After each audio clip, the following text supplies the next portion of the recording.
Hello friends, looking at current affairs for 21st April. The news items picked up from the Hindu newspaper are these 11. We'll look at them in detail. The first one, India makes fresh bid to get Headley Rana. So this is regarding David Coleman Headley and Tahavur Rana. Both of them are accused in Mumbai attacks of 2008. So in this, they have been actually charged by US court and they have been sentenced as well. So this is there. David Coleman Headley had also gone for plea bargaining. So plea bargaining means that a person, the accused as such, admits to a lesser crime, a charge which is there on him, and then bargaining is done. So he'll be given a lesser sentence or other charges may be dropped. So that is called plea bargaining. So he had entered into this plea bargaining with the US court too.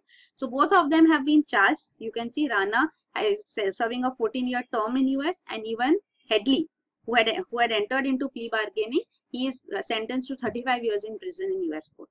So David Coleman Headley is also accused of having done recce on the behalf of the terrorist organization Lashkar-e-Toiba for places which can as targets for the attack by them.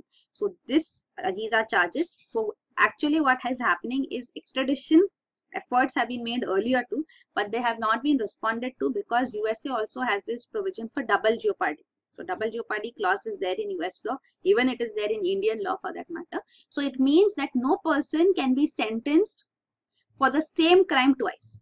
So you cannot punish the person for the same crime twice. He's already been sentenced in US. So now India cannot have again a sentence for the accused. So that is why this is the majorly a hindrance which is there, and the extradition was not taking place. So now NIA, National Investigation Agency, is saying that we have again made a fresh bid for extradition, saying that the charges which US court has tried are fine, but there are other charges too which are there before on these accused. So that is why we are demanding extradition. So he had done a recce of these places. You can see National Defense College in Delhi, Chabar houses, which are Jewish religious places in several cities. So this recce is a term which is generally done to check.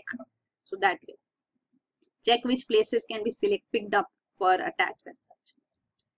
So this is the case. So the extradition attempts are being made here too, apart from UK, which we are discussing quite often now regarding Vijay Mallya. Then next is states to be consulted on backward class panel bill. So this is, we have already discussed, National Commission for Backward Classes is a statutory body. Government has initiated a bill which will make it a constitutional body, just like National Commission for Scheduled Caste and National Commission for Scheduled Tribes. So this bill is there before the parliament. So a select committee of Rajya Sabha is looking into this bill. So when a bill is introduced in the houses, it actually goes to a subset of Rajya Sabha, like it's committees. There are committees which are set up in each house. So the select committee of Rajya Sabha is studying this bill. So it has said that we'll bring states on board too, because there's another provision of this particular bill only which is contested by states. So this is that any addition of OBCs in the central list will have to be cleared by the parliament. So states feel that their power is being reduced because when they were recommending, it would be passed by the central government. Now, if the parliament is involved, then they feel that their domain is being taken away. So that is why the select committee has said that we'll invite all state governments to come before them, have meetings. Every Monday meetings would be held, it says, till the logjam on the bill is resolved. So this is the case. Then the third news item is logistics pact with US almost done. So this is regarding the LEMUA, Logistics Exchange Memorandum of Agreement. So this was being finalized between India and USA. So the notification actually has to take place. So India has to notify the operationalization of LEMUA. USA has already done it. US has such agreements with various countries. There are 3 major agreements, so which USA emphasizes on. So this first one is LEMUA, which India and USA has entered into. So what this LEMUA will do, it will give access to both the countries to designated military facilities on either side. So for refueling and replenishment, this military facilities can be used. So these are for port calls, for joint exercises, for training, for humanitarian assistance and disaster relief. So we have joint exercise also done. So this is there. Refueling, replenishment can also be done. So this is the LEMUA agreement. So logistics exchange. So the notification actually has to be done. So it means the points of contact where the US military can work and setting up this common account for payments has to be done, notified by India. So that is pending. That is why once this is done, then the agreement would be finalized and put into effect. So the agreement has been emphasized on. USA says that it is important to enter into this agreement if high technology cooperation is to be taken forward between India and USA. So USA has insisted on this, and we have gone ahead and signed this agreement. There are other two foundational agreements along with LEMA which USA emphasizes on. So this is Communications Compatibility and Security Agreement, COMCASA as it is called, and third one is Basic Exchange and Cooperation Agreement for Geospatial Information and Service Cooperation. So actually discussions are underway for COMCASA now, but for BECA, actually India is a little apprehensive. It has serious reservations that the clauses which are there in this bill, why is there a need for such an agreement as such? So we'll see what happens, for the developments would take place, but LEMA is expected to be put into effect. So that is there. You can see the details are given here. So it was in August 2016 that this LEMA agreement was signed. So enabling agreement was signed. Now this, what it will do is facilitating, and it is reciprocal, means we would also get facilities. Indian Armed Forces will also be allowed to use the facilities of US, and US will also be allowed to use Indian facilities. So this is reciprocal logistic support. So as we just discussed, 4 areas in which this would be there, support would be there. So provision of logistic support would be in return for either cash payment or reciprocity. So either you pay in cash for the services provided, or reciprocity, you also provide the same services. That kind of an agreement would be there between India and USA. So this is there. What it does not entail is important. It is not an obligation that you have to carry out the joint activity, and it does not provide for establishment of any bases. So it will not be a US base as such. The military points which we designated would not become US bases. That has been clarified again and again by the central government too. So it's not an agreement which is providing military bases to USA. Then next is Sri Lankan PM to visit India. So Sri Lankan Prime Minister Ranil Wickremesinghe is actually on a visit to, will come on a visit to India, but that is a visit on personal capacity as such. So Prime Minister Narendra Modi is going to visit on an official visit to Sri Lanka in May. So this is due. So at this time it is expected that an MOU to develop Trincomalee port. So we have discussed this earlier, to Trincomalee port, where Sri Lanka is providing us oil storage facility too. So this operation of this oil storage facility would be provided to India. So this aspect. Then also an LNG plant, piped gas projects are due. So these would be, an MOU would be signed on this. And then another one is the trade agreement, which has been negotiated between the two countries, India and Sri Lanka. That is Economic and Technology Cooperation Agreement. So this is a version of the free trade agreement. So this talks negotiations would also go ahead. So actually in Sri Lanka there are huge protests for questioning the need to go ahead with such a trade agreement with India. And then finally it is also the International Vesak Day, which will be marked when Mr. Modi visits Sri Lanka. So this is the annual Buddhist festival, International Vesak Day. So this is on May 12th. So that is when he'll be there in Sri Lanka. So Sri Lanka has a significant Buddhist population. So even with respect to China, China-Sri Lanka relations are also on better terms, as many important infrastructure projects in Sri Lanka are being supported by Chinese companies, like the Hambantota port, the Colombo port development project. So these two also we have discussed quite often. So these are actually on the western coast, and we are looking at the northern and eastern coast of the Sri Lankan island, where we'll have especially Trincomalee, which has been an MOU is due now. Then another aspect between India-Sri Lanka relations is over fishing rights. So fishing rights in the Park Strait are disputed. So there have been many rounds of negotiations, and still we see that Indian fishermen are apprehended by Sri Lankan Navy. So it's actually so that on the Sri Lankan side, the catch is better. So many Indian fishermen actually trespass and move into the Sri Lankan waters, and on that they are caught. So this is one more concern between India and Sri Lanka. The next is Nawaz Sharif survives graft rule. So this is a ruling of the Supreme Court in Pakistan, where the charges now actually have the verdict as such in this case of corruption allegations against Prime Minister Nawaz Sharif's family members. You should remember he was also named in the Panama leaks. His family members had accounts here. So this judgment actually was split. So it happened so that is why now he has escaped disqualification from parliament. If the verdict would have been against him, then he would have been disqualified from the parliament too. The next is US must support Paris Accord. So this is regarding the US stand on Paris Climate Agreement. So actually there was a meeting in which it was to be decided whether what is US's decision, whether it wants to remain part of Paris Agreement, which has already been ratified by Barack Obama administration, the former government of USA. So now that's what the thing is. So this meeting has also been postponed. So that's why there is a dilemma. There's still uncertainty about how funding would be provided by to UNFCCC too for the implementation of Paris Climate Agreement. So this US government budget proposal has already planned to slash funds to its global climate change initiative. So that means funding to UNFCCC will also be cut. So around 20% reduction of funding is expected. So this is one aspect. Also, Trump administration has passed executive orders in which it has asked EPA, Environment Protection Agency in USA, to review the clean power plan. So this was the plan of Barack Obama administration. So this is also been reviewed. So here again there are apprehensions if the coal industry as such would be allowed to again start functioning to the same extent as it was earlier. So then it would also result in more of emissions. So this is the whole issue about US on climate change. So let's see what would be the further developments in this aspect. So the diplomat from UNFCCC, she says that the economy of the future has been aligned with the climate agenda, as sustainable use of natural resources is key to survival. So this has to be understood by US also. So USA is also a stakeholder here. It would also be affected if climate change does occur. So this is regarding UNFCCC. So you should know about it. Environment is a very important topic.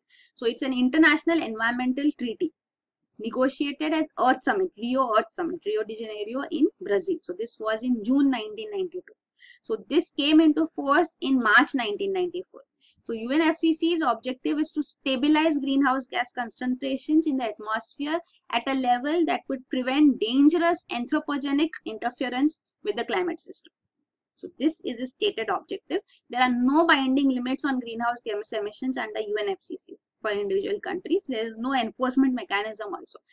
All these are brought in through its international treaties which it specifically enters into. These are called protocols. So Kyoto Protocol was under UNFCCC. Even Paris Climate Accord or agreement is also under UNFCCC. So these are the frameworks under which then binding limits can be put. Even Kyoto Protocol put binding limits. This Paris Climate Agreement also does not dictate binding provisions. It is working through INDCs, intended nationally determined contributions. So each country themselves have given these, and once ratified, these intended have then to be fulfilled. So that is how Paris Climate Accord has also been finalized. So this is the whole timeline as such too. So you can see here when UNFCCC was established, you can see. So this was UNFCCC signed in 1992 at the Earth Summit. It entered into force in 1994. Then Kyoto Protocol was signed here in 1997. The Kyoto Protocol entered into force in 2005. The first phase ended in 2012. So Kyoto Protocol, actually USA did not ratify Kyoto Protocol.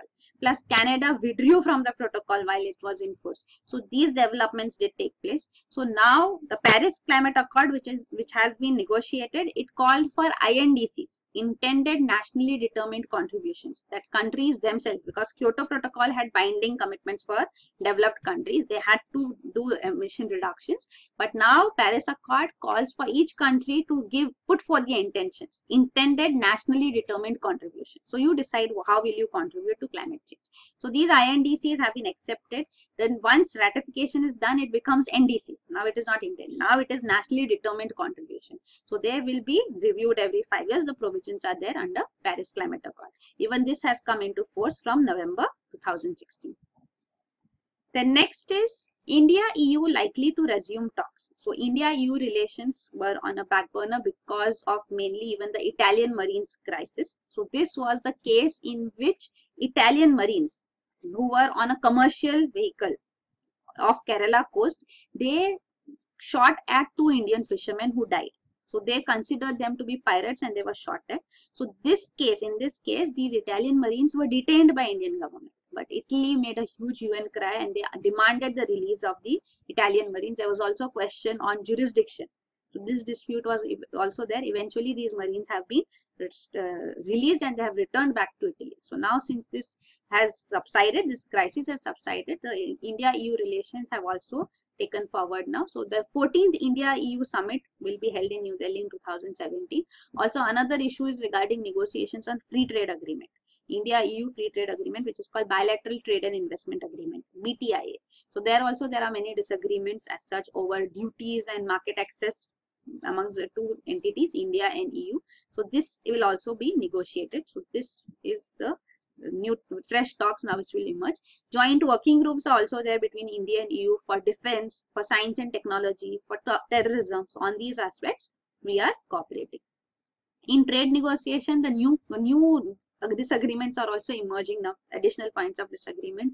So these are on India now insisting on not going ahead for international arbitration until the Indian legal system is exhausted. First you have to go through the Indian legal system, then you can go for international arbitration. So these negotiations would also resume now. So we'll look into these aspects too. So other concerns which were already there, these negotiations have been going on for long now. So let's see what further developments take place on this.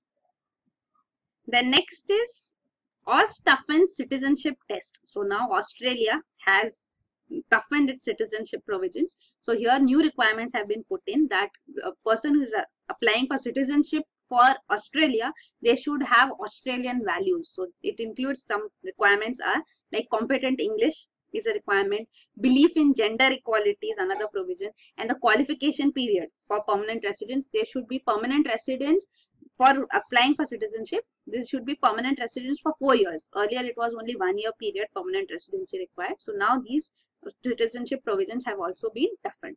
So this is there. Also a need to demonstrate a job record and how they have integrated into the local community should be provided for when applying for citizenship. The next is RBI cracks whip on errant banks. So now RBI has asked several banks to make a provisioning of 25% of the outstanding loan exposure to Jaiprakash Associates. So this is the JP group. So for the Jan to March quarter for 2016-17, they have to make 25% provisioning. If you remember earlier, we have discussed standard provisioning of 0.4% should be made for telecom sector. Now this is not 0.4, this is 25% provisioning. Means for assets, for standard assets it was 0.4%, but these JP group assets, it is also feared that they may turn into non-performing assets. So all those banks who have given loans here in this to this group, they have to make more provisioning now. So there are two examples given. So this is a case which is clearly giving you an example also how this provisioning takes place, how standard assets can turn into non-performing assets. So all this is there. So you can see IndusInd Bank and Yes Bank have already made 25% provisioning. So of course it affects the bank's profitability too. They have to set aside funds. They cannot use them. So this you can see they have made provision of 25%. And these stressed loans were flagged by RBI even in the asset quality review in December 2015, and banks were asked to make provision. So actually for JP Group, they are also going ahead with a deal. So this they have decided to sell their cement business to Aditya Birla Group. So if such a provision comes up and it comes into force, then some banks are saying that this is also then restructuring of assets. So this has been considered as restructuring of assets. So they say this is strategic debt restructuring. If the ownership has changed, so then they said they do not want to make provisioning now because ownership has changed. So this is the whole complication with respect to stressed assets, and RBI has now cracked the whip on the banks which have not made provisions. So it's becoming stringent now. Next is auction may help private coal miners tap 100 million tons. So this we have already discussed that Coal India Limited was a monopoly, but now mining rights for coal mining as such would be open. So commercial mining rights would be auctioned now. So the initial phase of auctioning, it says 100 million tons of coal reserves would be open to private players for bidding in a open, transparent manner.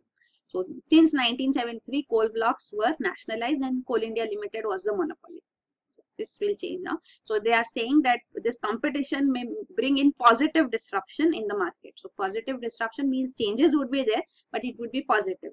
The examples are given of BSC, which was a monopoly. State Bank of India was a monopoly. MTNL. So all these were once dominating the market, but now they have to compete with the large new private players. So this is what we are to expect in the coal sector as well now.